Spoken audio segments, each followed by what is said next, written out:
Sweeter Than Honey, written by CleanLenins on AO3 and read by Heo Stories.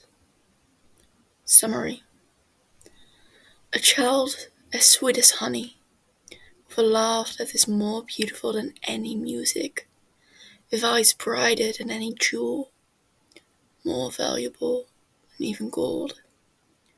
Or a VAU, where they feel made a deal to get the second-born child of the king and queen, but decides he would rather have the third child. Techno.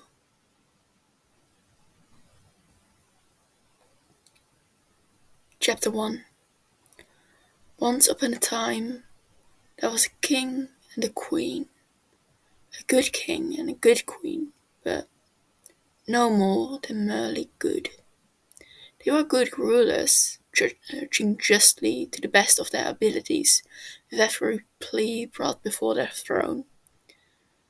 However, they were not perfect, and surely many times the innocent were punished while the guilty walked free.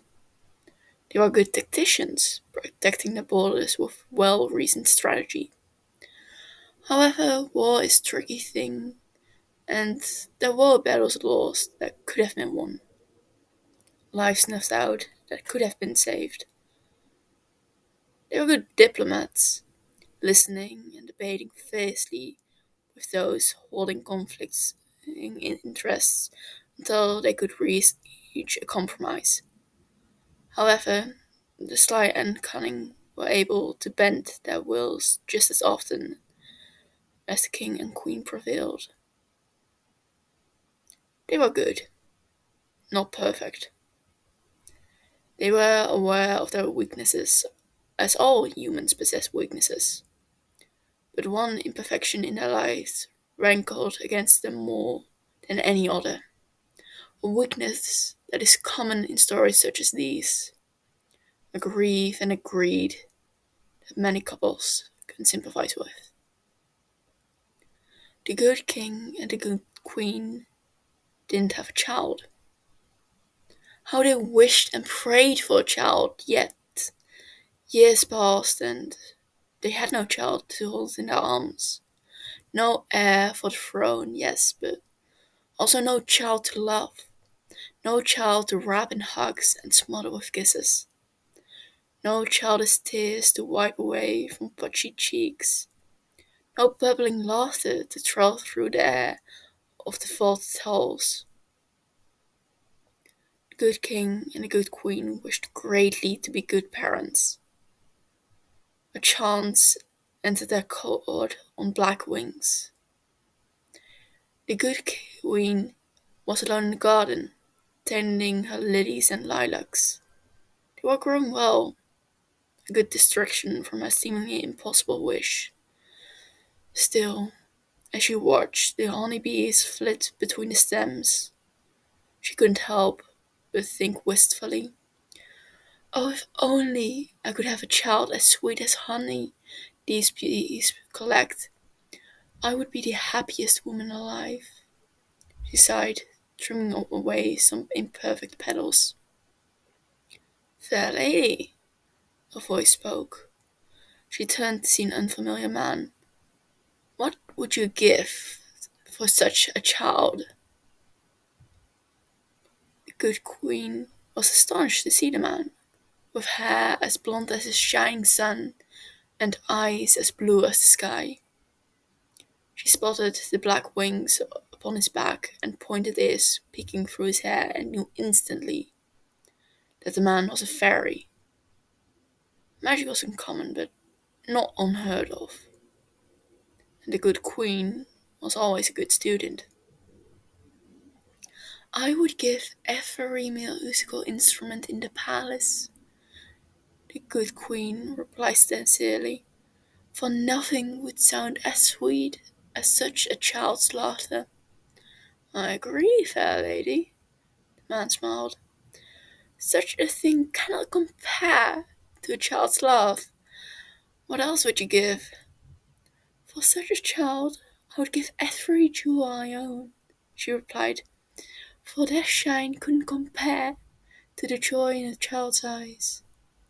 Indeed, I agree, fair lady. The man's musical voice drew closer. Jewels are pittance compared to the bright eyes of a child. What else would you give? The man's shining eyes hypnotized. A child of such sweetness would be worth far more than gold. Please, good sir, you tease me too much. Have you any way I could find such a child? She asked. The man laughed, tossing his hat back as he did so. I do, but could you pay the price? The fairy's grin was sharp, something sly beneath the surface. Yes, the good queen said vehemently, before she considered her words. For a good student is not perfect. Very well. The fairy's eyes glimmered. He plucked a flower from the good queen's garden and handed it to her. Take this flower and eat it whole. Here now, and you'll soon bear a child. The good queen took the flower in hand before passing the study to the winged man. And what price shall I pay, good sir? For a child as sweet as honey, a laugh more pleasing than any music, eyes brighter than any jewel, and more precious than any sum of gold. The man mused, tilting his head in thought. The first such child you bear will be your own to keep, but you'll owe me such a child as well. The good queen hesitated for a moment. Surely I can afford such a price. I will be satisfied with only one child. I need not bear a second. She thought to herself, eating the flower in the sight of the fairy, who grinned before bowing to the good queen. Our bargain is set, fair lady. I wish you well, the fairy said as he straightened. Wings spread wide, he launched himself into the air with a silent rush, wind barely jostling the nearby flower petals. The good queen rushed to the good king's side, excited and afraid to tell her good husband the good news. The good king listened to her tale with an inkling of misgiving, but he rejoiced with his wife all the same.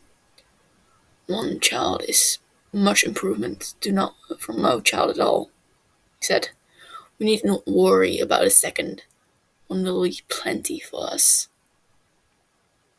Before the spring turned into summer, the good queen gave birth to a perfect baby boy.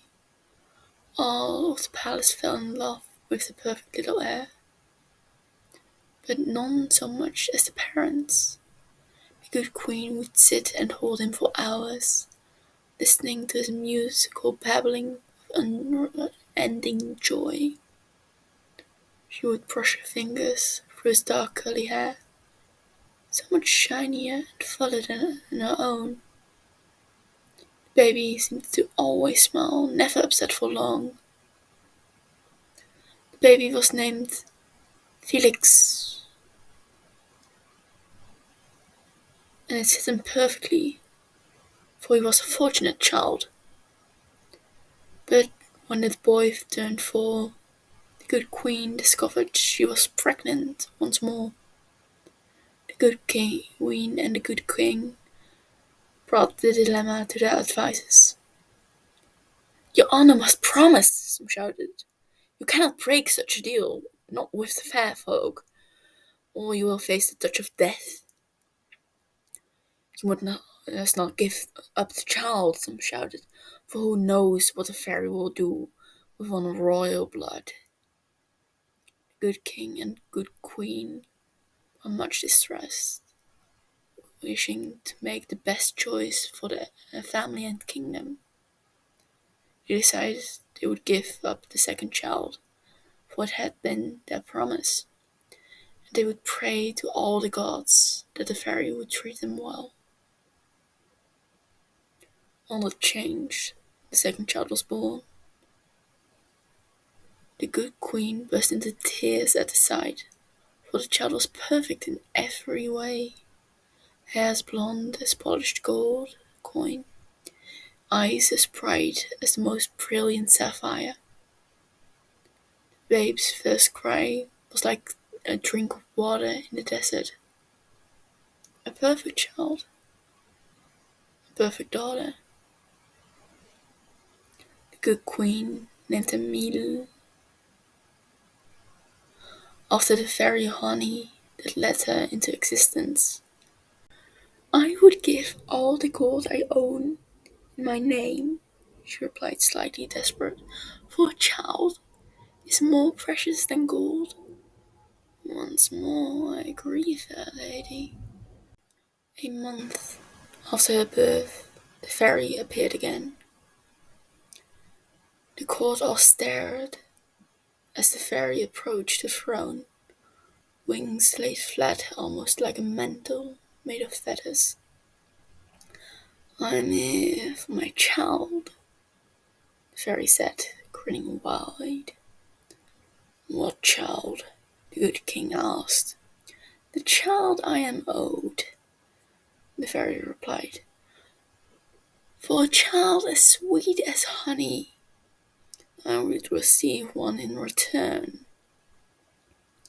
The court held its breath as they waited for the good king to speak. The fairy's grin did not falter, but took a darker edge. No, the king responded. We will not give you the child. The child is mine by right, the fairy argued. Would you swindle me for my pay? A child so perfect could not be considered pay, the king spat. We would not give you the child. The blank wings spread wide, prickling and mantling as the fairy's eyes narrowed. I will give you one more chance to give me the child. The fairy's voice was cold, but the king did not budge. I would rather die than give you my child, the king said, not realizing the power of his words. Then that shall be my price, the man hissed. Give me the child I'm owed, or death shall play your house. All of your family, distant or near, will die before your second born becomes an adult. Do you wish to deny me? My child is my own. You will not steal my child for your unfair deal, the king said once more. Even if I must destroy my pride and prostrate myself before the queen of the fae herself to beg her to negate your swindling, I will not hand her over. The fairy threw back his head and laughed, and laughed, and laughed. 1 minute he was there, in a blink he was gone. The king and queen ordered more guards and soldiers to protect their children, seeking out the wise and magical to break such a curse. They poured their wealth and power out to find a way to stop such cruel pronouncement, dedicating as much manpower the kingdom could spare. Many mystics hesitated to get involved, for the wording of such a magical deal was clear. The king and queen had promised. How could the queen of the fae ever take their side? What reason would she break a deal? But at one glance at the little princess, instantly their minds were changed. They became just as determined to find a solution as any other. In all the chaos, when Felix turned 8 and meal would soon be full, the queen became pregnant once more. The pregnancy was hard, much of it forcing her bedridden. She became unable to search out a solution, which made her heart break. Her only consolation was when her 2 children would crawl into bed, keeping her company and soothing her soul. Her labor was long and painful. Unlike her first 2 children, it took all her strength to get through. But eventually, her third child was born. He was a healthy boy, brown hair just like his mother's, but not nearly as shiny as his brother's. His cry was loud and strong, but not nearly as pleasant a sound as his sister's. He was good, but no more than merely good. They named him Techno. Your Highness, please! Techno heard Captain Skeppy calling out behind him. Slow down! Techno laughed, urging Carl to go faster. The horse hooves clacked against the cobblestone as the wind swept against Techno's face. His pink braid bounced against his back as he picked up speed. Techno's cheeks were beginning to hurt from how wide he was grinning, taking in the scenery as he sped past. It was just farmland. Surely most would walk past without giving it a second glance, not looking with wonder at the rolling waves of grain made golden by the high noon sun. Scattered trees and bushes lined the road, with the occasional barn or home in the distance. Wooden fences divided whose land was whose. Some beams needed to be replaced as he raced past. It was beautiful. The palace was beautiful too. So much work and effort had been put into it for generations. Every marble pillar or vaulted ceiling was planned perfectly, made even and symmetrical. All of the curtains were always perfectly pleated, the carpets without tears. Large stained windows were polished and clean, not an ounce of dust to be seen. Perfectly tended gardens, but not a single flower bloomed. Lawns were cut back to only an inch in height. Trees were pruned, bushes were cut into shapes. Everything orderly and in its place. No room for chaos, no room for deviation. Nothing wild and untamed. Safe. 13 years and Techno was so sick of being surrounded by perfection when he was anything but. Your Highness, get back here! He heard Captain Skeppy call again. Techno glanced behind him, smirking at his guards, struggling to keep up. He would feel a bit more guilty for rushing ahead if he couldn't see Captain Skeppy laughing as well. Bruh, how about you just stop being so slow, Skeppy? What kind of cringe you can't keep up? What kind of god can't keep up with his charge? Techno shouted back. He turned back to the road and urged Carl faster. Oh, you did not! Get back here, you little shit! Language! Techno bent over his saddle with laughter as he heard magician bad chastise Captain Skeppy. You can't call his highness a little... What? You can't call him that! Well, I just did, so you're just going to have to deal with it. Hey! Captain Skeppy cut himself off. Techno glanced back again, seeing the captain rub the back of his head. You can't just slap me. Well, I just did, Magician Bad echoed. Techno grinned. Stop being such a muffin, and Your Highness, look out! Techno whipped his head around and saw a man standing in the road. His back towards Techno. Immediately, Techno pulled back on the range.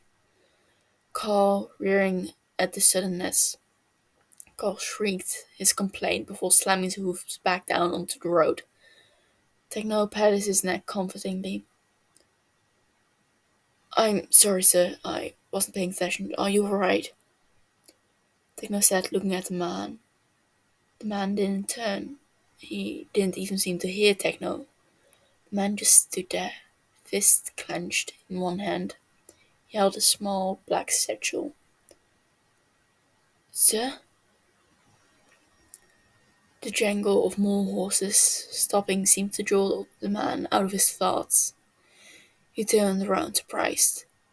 Technoblade studied the man, curious. The strange man was dressed simply, well-worn pants and a sturdy work shirt, but meticulously clean from dirt. He wore no decoration except for small drops of emerald dangling from his ear. Golden blonde hair was tied back into a loose ponytail.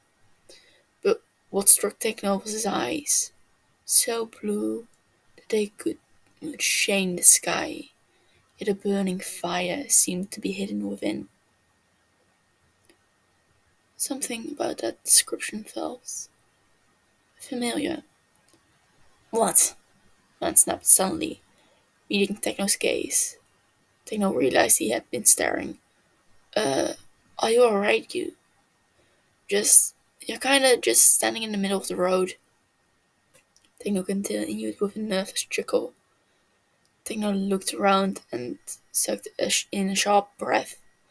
Bags of fruit and grain were sprawled across the road, wheat sacks torn open, the fine flour mixing with the dust of the road. Apples and pears scattered haphazardly, many trampled or bruised. Bro, what happened? Technoblade cut himself off, snapping his jaw shut at the man's expression. Deep seething hate flaring in the man's eyes, the hair on Techno's arm standing on end. Khan nickered nervously, taking a nervous step backwards before the man suddenly drooped, the fire doused as suddenly as it came. What does it matter? Everything's ruined, the man said bitterly, throwing his hands in the air. The man turned away and walked towards the cart. Gods, it's all just a massive mess now. All my effort completely wasted. I just want to wash my hands of it. Techno frowned, looking at the scattered goods for a moment. Evidence of a man's whole livelihood brought to ruin. Carefully, he climbed off his horse. It did look rather hopeless. Many of the goods were little more than trash, not even worthy of gathering for pig's slop. But taking a step, he bent down and grabbed a pear from the road. It had definitely seen better times yet. I mean, I think there's still some to salvage here, Techno said thoughtfully, turning the pear with a critical eye. Like, yeah, you probably can't sell this fruit in this fruit stand, but you could still sell it to someone who could turn it into jam. You'll be able to get back some of your investment surely. It's not perfect, but it's not worthless, you know. The man turned back, an expression laced with defeat. Even if it was so, it's a waste of time. Even if I want to spend my whole time scrabbling on the ground for scraps. The man gestured dramatically to his cart. It wouldn't exactly do me any good. Techno looked at the cart, pushed roughly on the side of the road, and oof, yeah, the wheel was broken, but it didn't look like the axle was, which gave Techno a sudden idea. Slowly, Technoblade turned to face Captain Skeppy, a mischievous look on his face. Captain Skeppy seemed to read his thoughts. No, no way, absolutely no. We're not doing this today. Captain Skeppy immediately denied. Next to him, Magician Bad was giggling into his sleeve. Your Highness, we're on a time crunch. It's fine, Techno drawled. The others aren't exactly in a rush. I'm sure they'll be slowed down as well, and worse would only be a little late. No one would even notice. They would definitely notice. Nope, we're not doing this. Get back on your horse. Captain Scabby denied again. Magician Bad gave the captain a look before he hastily climbed off his horse as well. Come on, Scabby. Think of it as doing your good deed of the year. Bad teased. I'll have you know I do good deeds all the time. I deal with you, don't I? What's that supposed to mean? Techno grinned back at them, bending over and starting to collect as many pieces of fruit as he could. Some were sticky against his fingers, skin punctured and unsalvageable, but others seemed mostly whole, just a few bruises here or there. Without saying a word, Techno heard some of his other guards dismounting and looked up. He met the strange man's eye. The guy looked confused. What are you doing? The man asked.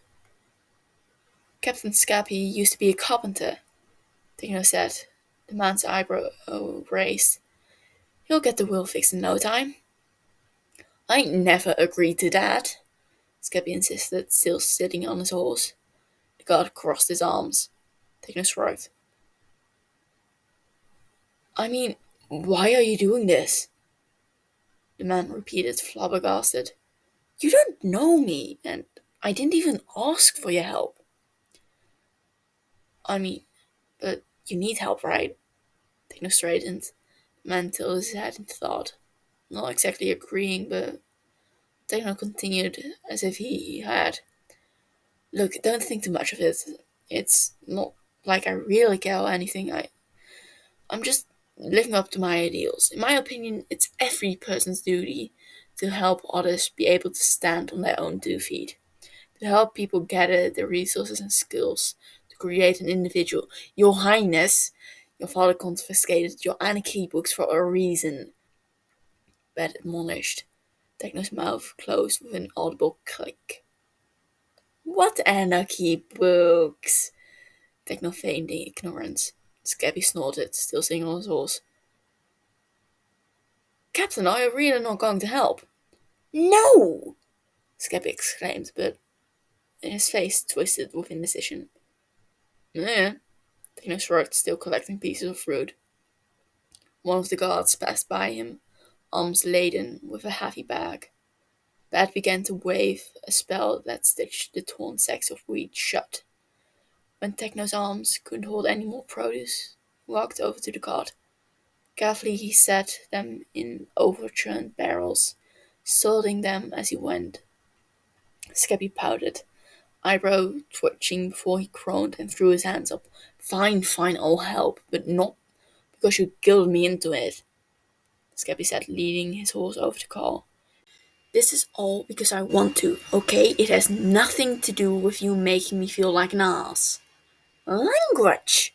Bat admonished, finishing its spell and lifting the bag of flour. Mate, the man interrupted. Techno looked up. The man smiled sadly. You really don't have to do this. It's fine. I've come to terms with my loss. I know, I don't have to, Techno said. He stepped out of the way, letting one of his guards get close to the cart. But I want to. What's the point of being a prince if I can't help my people? Especially with all the all the ways they've helped my family. The man narrowed his eyes, intently studying Techno. Is it true? The man questioned, a strong emotion in his eyes that Techno couldn't place. That's how you really feel? Yep. The man's expression shifted, some rapid shuffling of emotions across his face. Shock, confusion, interest, joy, and the man smiled, a strangely excited expression on his face. Well, then I will accept your kindness, the man replied. What's your name? Ma- Techno opened his mouth to speak, but a hand immediately slapped over it. Your Highness, you know better, Bad chest aside. I wasn't going to give it my name, Bad. I know better than that. Techno drawled. He rubbed his cheek. And your hand's sticky, ew. The unfamiliar man snorted.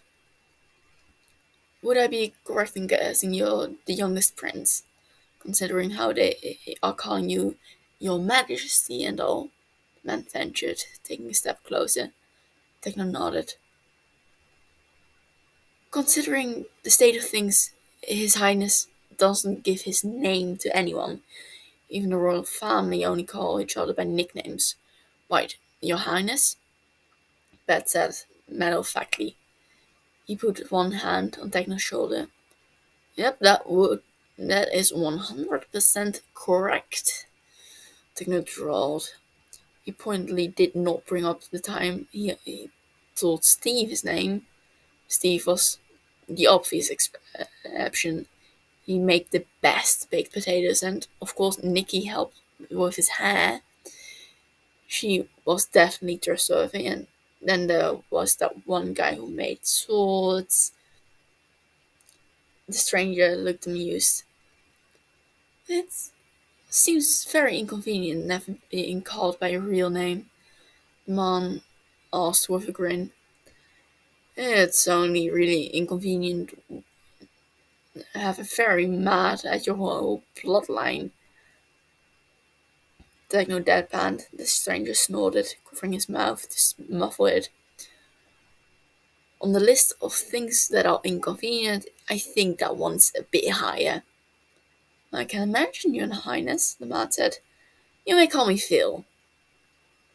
Phil? Techno tested the name. Alright, Phil. I bet Skeppy is almost done over. I am not. Don't you go rushing me. Techno looked over to see Skeppy tugging off the cartwheel. What, you're not already done? Weak. Techno drawled. He quickly dodged the splattering orange thrown at his face. I literally just started.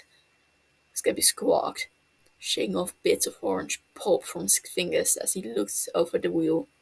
Lame. Techno laughed as the captain aimed, throwing the whole wheel at him. We're on a time crunch, Skeppy. Why are you wasting time? Aren't you supposed to be bringing up fruit, Your Highness, instead of letting Carl eat it all? Skeppy shouted back. Techno blinked in confusion before turning back quickly. Carl was having a very good meal, slowly meandering along the road and picking up any piece he found. Carl, that's not ours. Techno rushed forward, past Phil as the man sniggered. Techno pulled at the horse's reins. The horse huffed, straining against its grip. No, at least eat the crushed ones, won't you?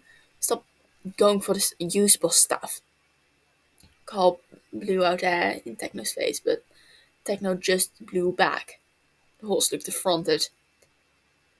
Carl? Techno turned, surprised to see that Phil had followed him. Phil stood a few inches away from him, hands clasped in front of him, an amused grin on his face. Yeah, that's Carl. As you see, he's very spoiled. Techno glared at the horse. Carl knocked his head against Techno's chest, though, and Techno grinned brightly. But that's fine, he deserves to be spoiled. He's the best. Really? I'll admit I'm a bit surprised. I saw many of the royal family horses today. Techno noted the bitterness in Phil's tone, but didn't interrupt. You're all very beautifully extravagant breeds. I saw the Crown Prince and King Ethan pass, both riding astonishingly beautiful Arabians. Would never have thought the young prince would be riding a Chiron. Well, Phil, that is because you are missing a very important factor in all of this. Techno said seriously. Phil tilted his head in thought. Oh, what am I missing? That this is not just a Purgaton, Techno said matter-of-factly, gesturing at the horse. This is Carl. Carl nodded and pawed at the ground. Phil threw his head back and laughed. Techno smirked, happy with his reaction. Alright, mate, Phil smirked. That is a very important factor, my mistake. Phil reached out his hand, rubbing along Carl's nose for a moment. Carl, ever gracefully as he is, allowed it. He's a good horse, Phil said sincerely, rubbing his hand for a moment. Far better than mine. I'm sure he's run home by now. Techno glanced back at the card and, oh, yeah. He hadn't noticed the flaw in his plan to help. Scappy was nearly done with his car wheel. Bad had organized the other guards, and most of the bags of fruit were replaced on the cart. Looked a bit sad, the cart not even halfway full. Where are you heading? Techno asked, looking back at Phil. Phil was staring at him with that strange emotion again. Phil took a moment before he replied. While everyone else in the kingdom seems to be heading, I'm going to the fairy realm, Phil said wryly. Techno turned away, patting Carl's neck. Yeah, people really cared about my sister. Everyone who meets her can't help but adore her, he said. They all want to help break the curse, to add their voices to my family's plea. No one in the kingdom wants to lose him, or, well, any of the royal family either, I guess. It's not really a curse, Your Highness. It's more of a penalty clause, Phil said, choosing his words carefully. I guess. Feels like a curse, though. Techno muttered. Carl lipped at his arm. Anyway, if you are heading that way anyway, why don't we... Your Highness, do not finish that sentence. Captain Scabby shouted, and Techno turned to see the man stumbling towards him. We do not have the time for detours. It's not a detour, we are literally going the same direction anyway.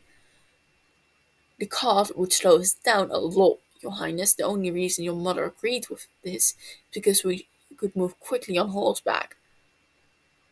Bat had walked up, frowning. And no offense, sir, I'm sure you're a stand-up guy, but we don't know anything about this stranger. It's too dangerous.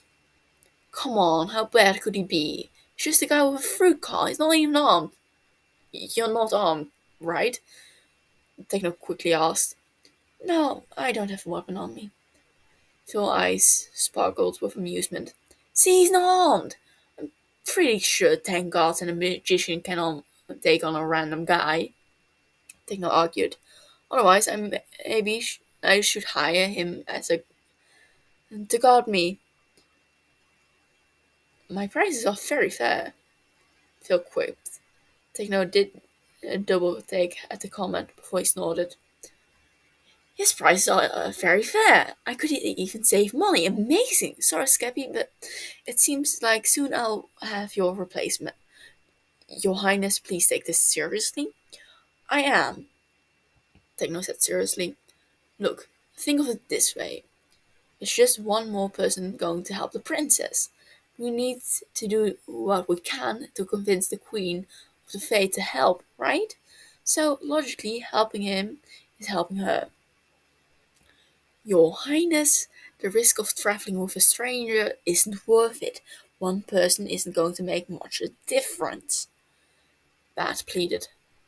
One person makes all the difference, Techno argued. Bat closed his mouth with a click. Everything good only happens because one person decides to act. Bat and Skeppy looked at each other, a silent conversation passing between them. Finally, after a moment, Skeppy groaned and walked back to the other guards, ordering them into a different formation. Your father's going to take your philosophy books next, Your Highness, Magician Bat joked. You would have to find them first, Techno quipped. Magician Bat ruffled Techno's hair before he walked to his own horse. Mate, I appreciate you wanting to help, but you can't just attach Carl to a cart and expect him to know how to do it. Horses don't work like that, Phil said gingerly. Yeah, I know. Techno grabbed Carl's reins and steered him to the cart. But Carl used to be a cart horse before I convinced Mother to buy him. So, a horse of many talents. I see why you spoke so highly of him. Well then, Carl is certainly my hero, Phil said with feeling, pulling the tack from his cart to attach the Carl. Techno guided Carl, having the horse back up between the bars. Techno grinned at the baleful look the horse gave him. I'll admit, I'm a bit shook right now. You were quite surprised of the day I've had, Your Highness. A good surprise, I hope.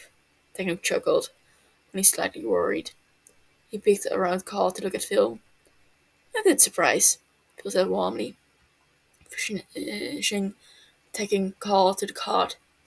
He leaned back to survey his work. Techno relaxed slightly. Well, this should work. Hop up in the cart, Your Highness. I can't promise it's the most comfortable ride, but Techno pulled himself up, sitting on the front bench at the same time as Phil. The two of them colliding slightly, shoulders bumping into each other. Techno smirked at Phil, who grinned down at him fondly. Let's go, Carl! Techno shouted, his guards spread around him as Phil carefully guided the cart back onto the road. Time to work off some of that fruit you stole. Phil laughed, bumping his shoulder against Techno's.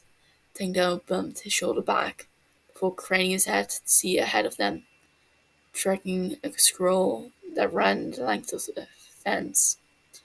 Unseen, Phil's smile twisted into something possessive. The teenager beside him none the wiser. Your Highness, for the last time, stop standing up when the cart is moving, Bat chastised. It's fine. I just want to get a better look at that huge crow. The cart hit a particularly large bump, and Techno lost his footing, throwing his arms out for balance as he fell towards the ground. Bat reached out from his horse to catch him, but a different hand grabbed his shirt, steadying him before he could fall off the cart. He sat down on the bench with a huff. Bat grabbed at his heart as his horse kept pace beside the cart. You should really stay seated, mate. This isn't exactly a royal carriage, Phil teased. No, it's better. You can actually see things. Techno squinted up into the trees, trying to spot the bird again. The sun was inching towards the horizon, making the task impossible. I swear that bird was massive. Crows can get pretty big, Your Majesty. It just depends on where in the world you are. I once saw a crow that was well over 2 feet long, and its wingspan was massive, Phil said. Techno stared out into the trees, as if the bird Phil described would suddenly appear. But then I've also seen crows that could sit right in the palm of your hand. Bro, seriously? I've read that before, but I didn't. Do you travel a lot, Phil? Techno asked suddenly. When I can, Phil smiled. My wife's job doesn't allow her to travel as often, but She always loved to wander lust before we were married, so she doesn't try to pin me down too much. As long as I come home in a reasonable amount of time, if I take too long, she won't let me leave for a while. You're married? Dad asked. Oh, congratulations.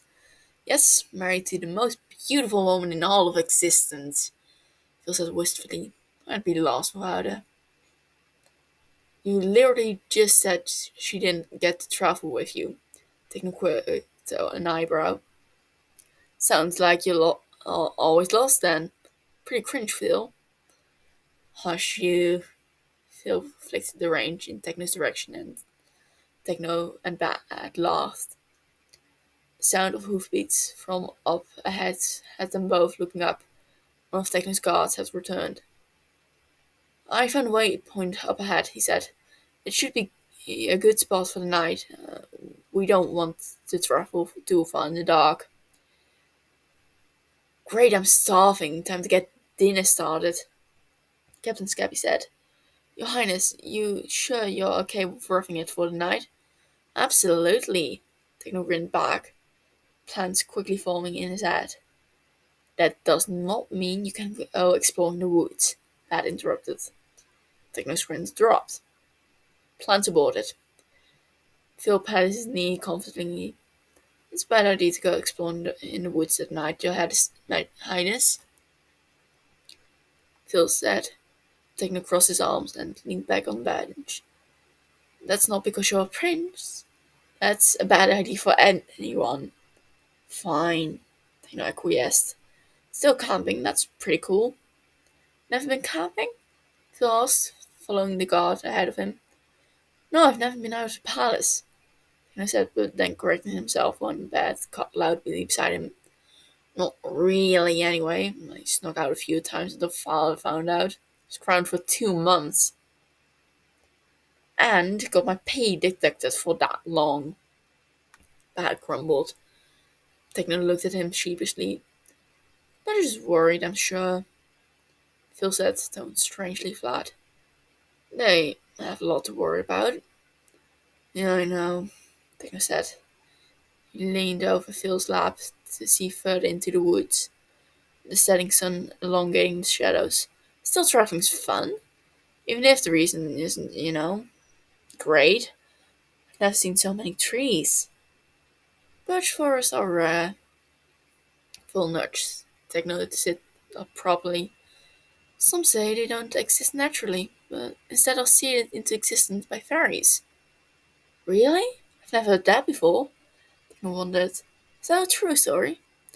Partially. I only know one fairy that spends their time making birch forests, Phil said, eyes twinkly. Really? Which one? The Queen's husband. He loves to make new and amusing things to entertain his wife. The Queen's husband? Techno scrunched up his face and looked at Phil. I've never heard of him. And wouldn't make that him the king then? Oh no, not at all. He's right shit at politics.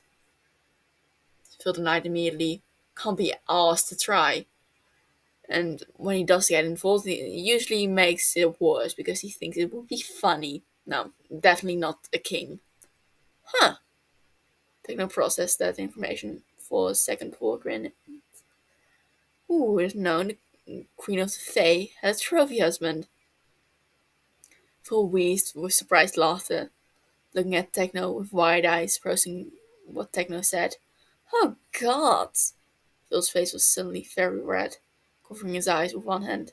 Trophy husband. You probably won't see him here while we're there, Bat said. Techno tried to quash his disappointment.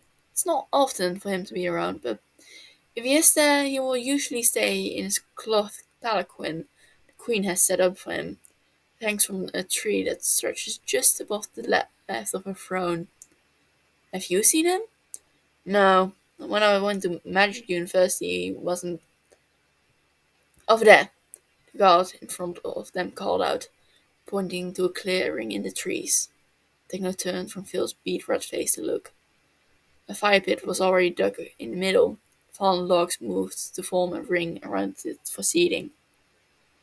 A nearby well made of spruce wood stood off to the side, an old metal bucket leaning against it. "This is a waypoint," Ed said. Teknu looked around curiously. Your grandfather ordered them to be built throughout the kingdom for travelers to have safe place to stop. Should be comfortable enough, but we will still be sleeping on the ground. That's fine, I don't mind, Tina said. If I really didn't want to sleep on the ground, I would have gone with Mother and my sister. I actually had a question about that. Phil spoke, and Techno turned to look at him. Why are you traveling alone? It's a long way to the fairy realm. Anything could happen, and you only have 10 guards. Surely your parents wouldn't let you wander around so freely. Oh, Techno squirmed uncomfortably for a moment. Well, I want to see a bit more of the country when my sister did. She wanted to stay on well-traveled roads and go to one of the neighboring cities where there are more people. My brother and father need to get to the fairy realm as soon as possible to organize everything, so I asked to go on my own. Okay, but why did they let you? You're a child. Philosopher frowned. You shouldn't be wandering around on your own. The best of days. How protective you've said that your parents have been, surely you see how odd that is. Magician? I mean, that starts seeming visibly uncomfortable. You're right, it's a bit more delicate situation than that. And, well, Queen Chessel thought she thought it might be my only chance to actually see the world.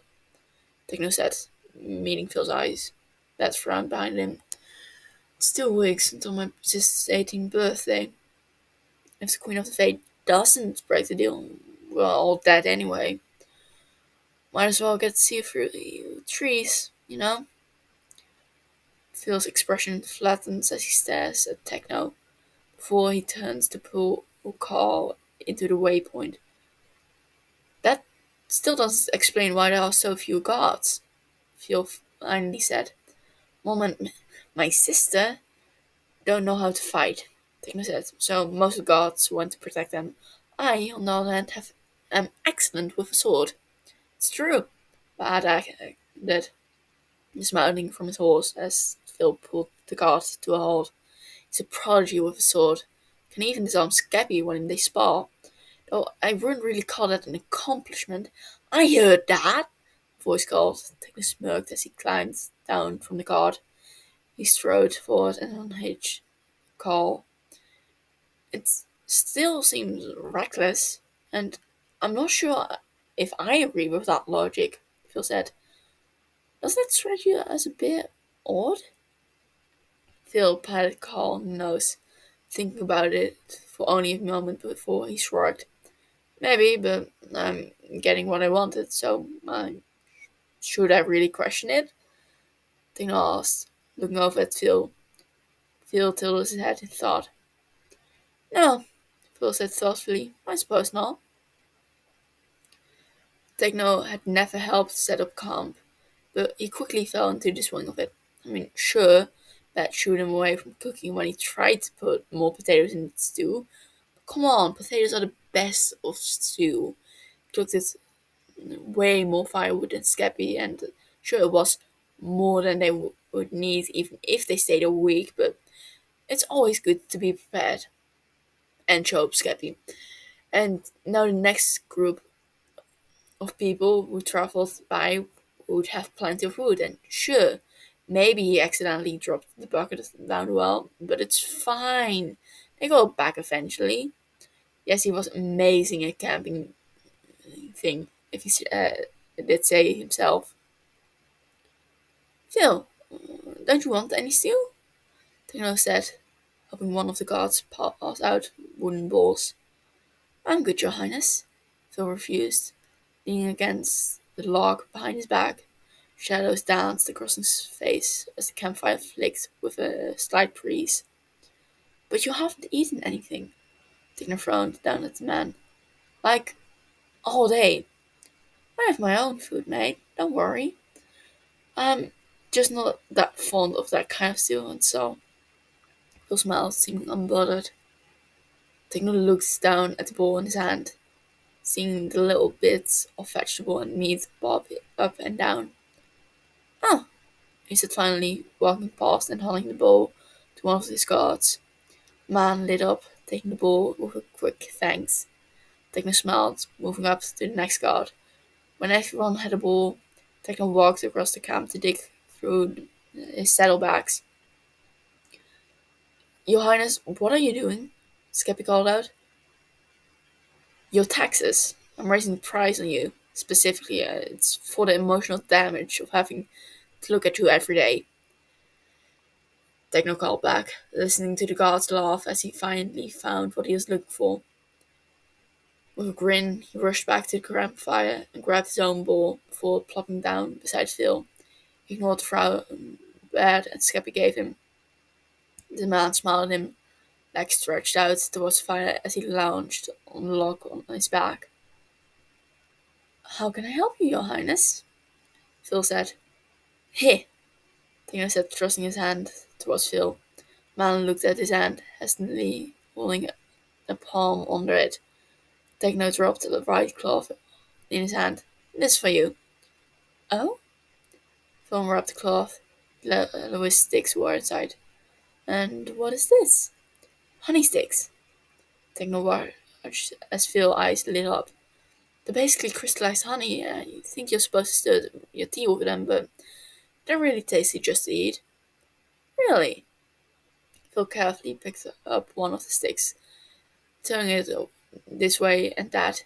Yeah, my brother says I shouldn't eat so many of them, Techno says. But what he doesn't know won't hurt him.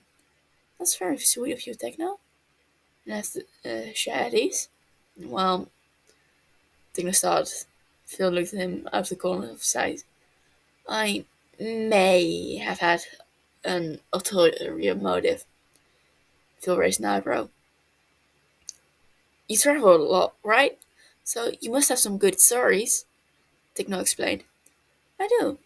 Quite a lot of stories, honestly, Phil said. Would you tell me some?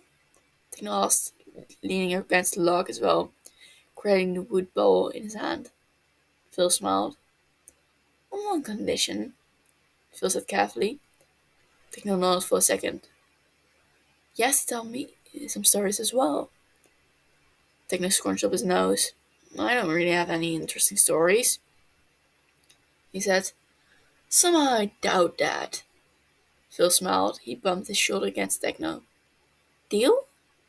You drive a hard bargain, Phil, Techno said, bringing a spoonful of soup to his mouth. It was mostly just potato. Perfect. But I accept. Phil grinned wide. It's not magic? Phil's eyes were wide in shock. Honey stick between his lips. No, it's had I. Techno laughed quietly, trying to wake any of the sleeping guards. Isn't it that so cool? One of the people that works in the palace made it. She started showing up with all these crazy colors, and I asked her if she could do mine. God, how fascinating. Phil said, leaning closer to where Techno was holding out his braid. I've never heard of such a thing. Techno grinned and started unbraiding his hair to show it off more effectively. Yeah, apparently she came up with the idea herself. She said it had been a bit of a bumpy road. She told me that she accidentally caught a hair on fire with it once, but she might have just been teasing me. Techno said. He shook his hair out, rubbing out his scalp now that the tension had been released. It took me months of begging her to finally dye mine. She only gave in when I tried to dye it with oil paint. I didn't think it would work, but she doesn't need to know that. I just wanted to think I thought it would work. Subterfuge. And your parents let you do this? Nearly catch your hair on fire? Phil asked in disbelief.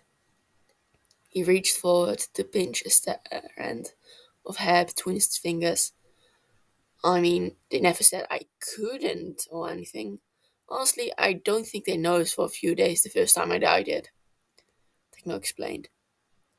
How didn't they notice? It's bright pink. Phil said in disbelief. Oh, well, they were a little busy. My sister had just turned 16. They were dealing a lot of the practical stuff for, he waved his hand around. Plus, my hair was a bit shorter back then, and I didn't let Nikki bleach it. She just put the color on top. It wasn't as bright, but when they did notice, oh, it was hilarious. My brother knows first. He thought I dunked my head in a bucket of strawberry juice or something. Phil chuckled. When I told them it didn't wash out, they got a bit mad, especially my sister. Can explain. But even though mother and father don't particularly like it, they've never tried to stop me. By me, I mean my sister keeps trying to convince me to dye it back brown. Really, why? Well, she thinks it looks a bit silly. I can admit it. My brother does so too. He keeps joking that he'll cut it off if I irritate him too much. I think it looks nice. Phil argues, eyes softening as Techno preened at the compliment. It certainly compliments your eyes. Did you find some way to dye your eyes as well? Techno's smile faltered. He touched the skin just under his eye in thought. No, that probably is actual magic, Techno said. Phil tilted his head, giving Techno an encouraging look. Father had looked at by the physicians and some magicians. They think that trace of whatever magic the fairy used for my brother and sister to exist sort of lingered. It's not the blessing that my siblings got. I'm far from perfect like them. But yeah, they think it came from. Who told you that? Phil said suddenly. Taylor looked at him in confusion. I mean, I had all kind of eye exams when I was younger. No, no, not that. Who told you that you were far from perfect? Phil said, gaze intent. Techno squirmed, filling with a strand of hair. I mean, I have eyes, Phil. They work just fine even if they're red. Techno said finally. I know I don't compare. Phil scoffed. I think you need glasses if that's the only thing you can see. Phil insisted. Your Highness, you are perfect just as you are. You're a genuinely good person, incredibly clever, and also very smart. Don't compare yourself to them. It's incredibly unfair to you. Techno blushed, face warm and pink as his hair. Thanks, Phil. Techno muttered. Phil grinned wide, something glittering in his eye at the word. Of course, mate, Phil said smoothly. He stared directly into Techno's eyes, and Techno felt himself relax minutely. Phil leaned in closer, not blinking as he studied Techno's eyes before smiling brightly. You're probably right about your eyes being magic. They remind me of rubies. Techno blinked rapidly as Phil leaned away. He felt somehow lighter and grinned. Phil patted Techno's cheek, then stuffed the remainder of the honey stick in his mouth.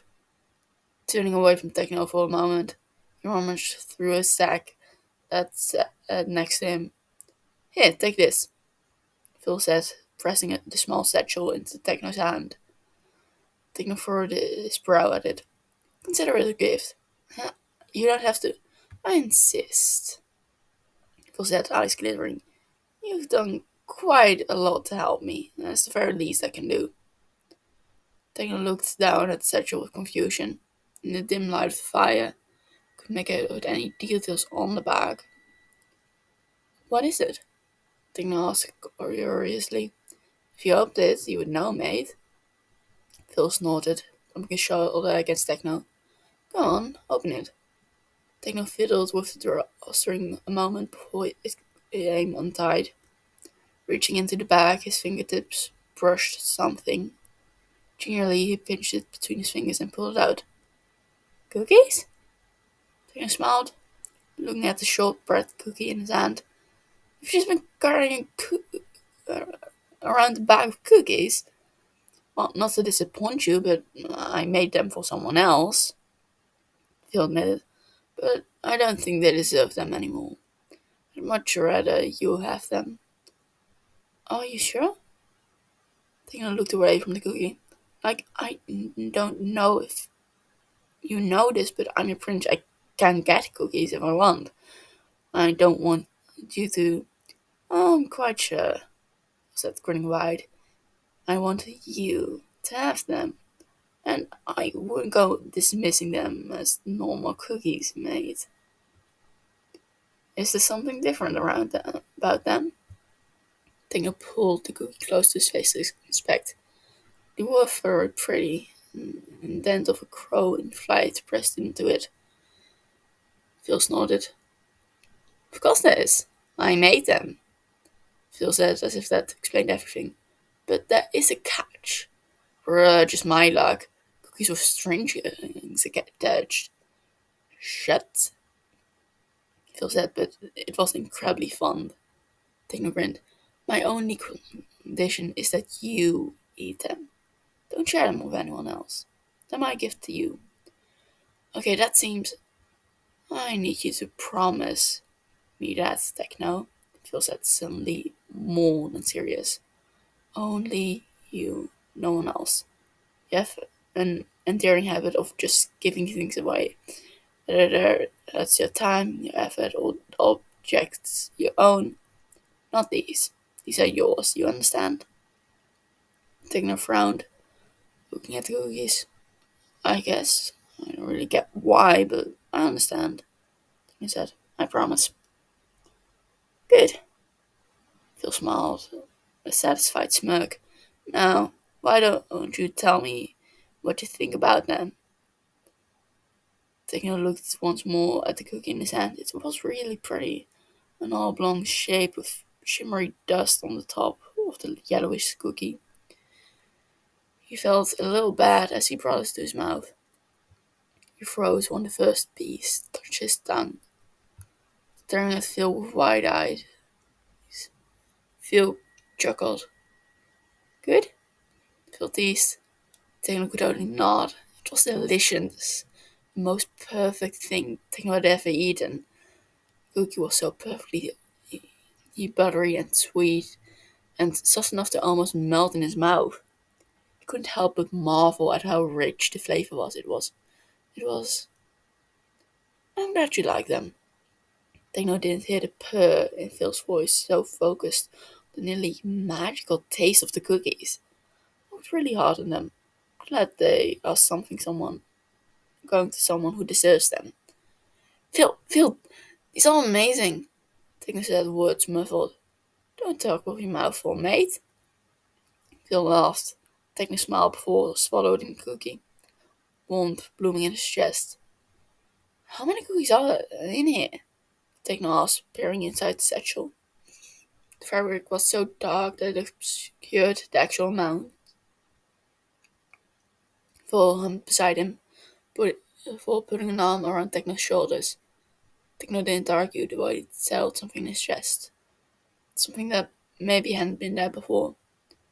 There should be enough to last you through your stay in the fairy realm, as long as you don't make a pig of yourself.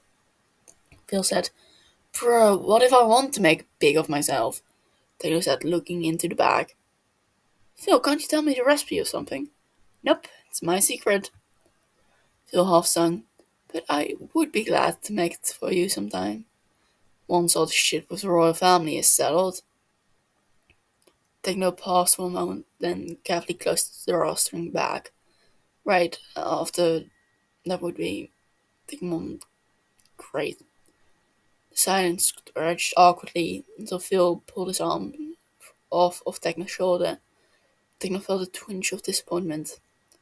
You should probably go to sleep, mate. It's getting pretty late, Phil said suddenly.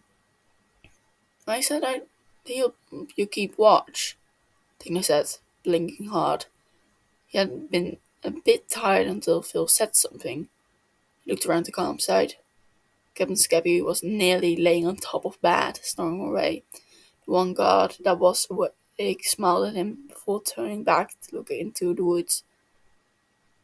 They all looked like they needed a break. I know, but you look exhausted. You can stay up with your guard in your stead. Phil's voice was a little more than a whisper. Go grab your bedroll. Set up next to me. Techno started to refuse, but cut himself off with a wide yawn. His eyelids felt heavy. I'm fine. Traveling can be exhausting, Your Highness. Take the rest you can get. I'm fine. I don't want to go to sleep yet. I have other stories to tell. I can tell you tomorrow. When you're awake enough to remember. Techno pounded, not moving. Phil pushed on his shoulder and back again and again. Techno groaned as he pulled himself to his feet, stumbling over to where he had set his bedroll earlier, carefully not to wake Bad or Skeppy. Pushy. Techno's words were slurred as he started laying the bedroom beside Phil. The warmth of the fire onto his back, his head was inches away from Phil's thigh. No, you're just stubborn, Phil snarked back. Techno stretched out the bedroll with a yawn, half-heartedly glaring up at Phil. Phil placed one of his hand over Techno's eyes. Sleep. Techno hummed in reply before closing his eyes. Must have been much more tired than he thought. His consciousness dipped away like syrup, sticking and halting while maintaining a steady feeling towards the dream. The last thing he thought was how nice it felt as Phil ran his fingers through his hair. 19 hours, 32 minutes, and 27 seconds ago, Philza had given up on reclaiming his prize. Honestly, part of him had given up on it a decade ago, but a stubborn part of him clung to hope. When he had made the deal all those years ago with Queen Chesil, he hadn't thought it would be such a headache. He especially never counted on his wife being dragged into the mess. It was supposed to be simple. Perfectly sweet baby for the human queen, and a perfectly sweet baby for him to bring home to his wife. He had been so excited to surprise Kristen, but of course, humans had to be dreadfully complicated. Of course, humans would go back on their word. Vilza glanced over to the now sleeping watchman.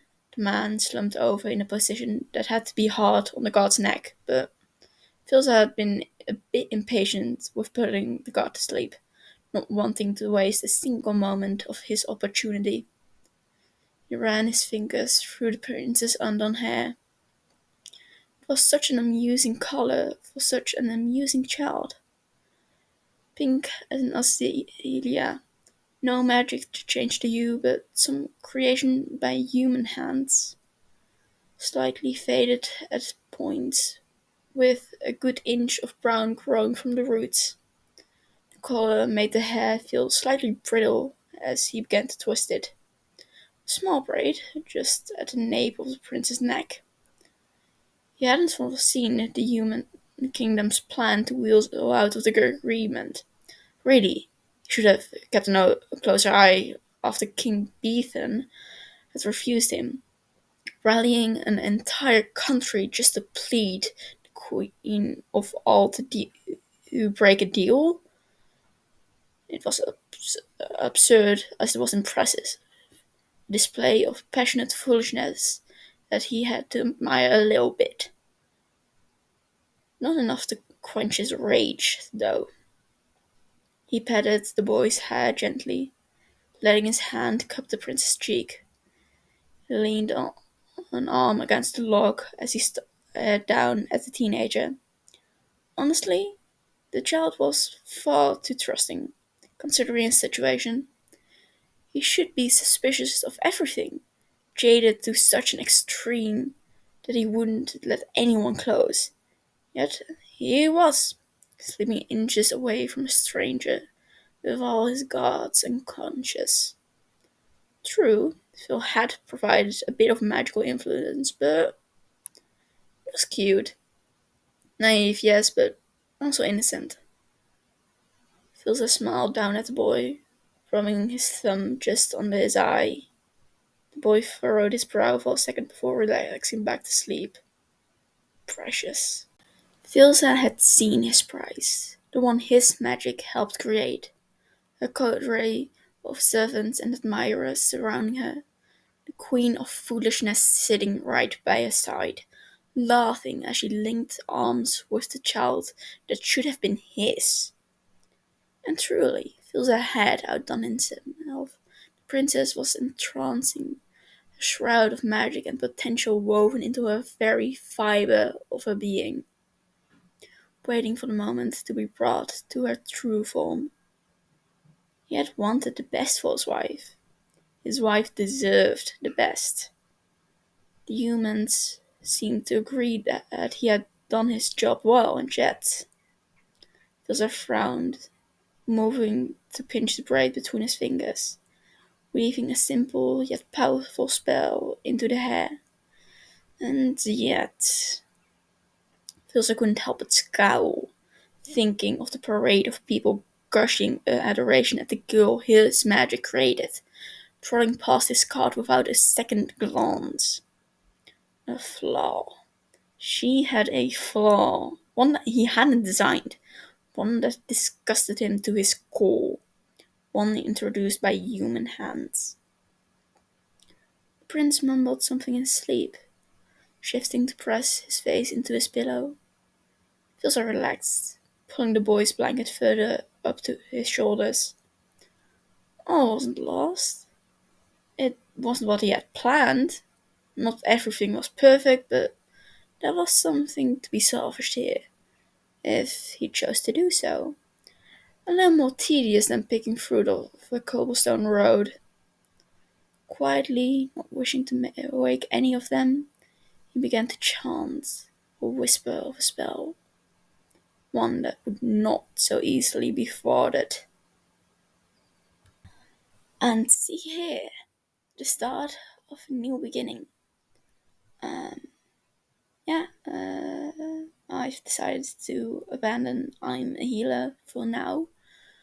Um, and well, here's the first chapter of something new.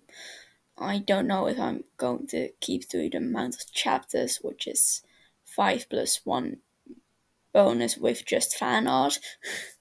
So I'm not going to do that last one. I don't know if I'm going to do this one in 5. I've decided to do the first chapter in one sitting, which, well, that's a lot. And I don't know if I have enough time to do like 1 hour plus chapters per week currently. Well, we'll see. Yeah, I hope you enjoyed, and I hope you will enjoy. Um, yeah,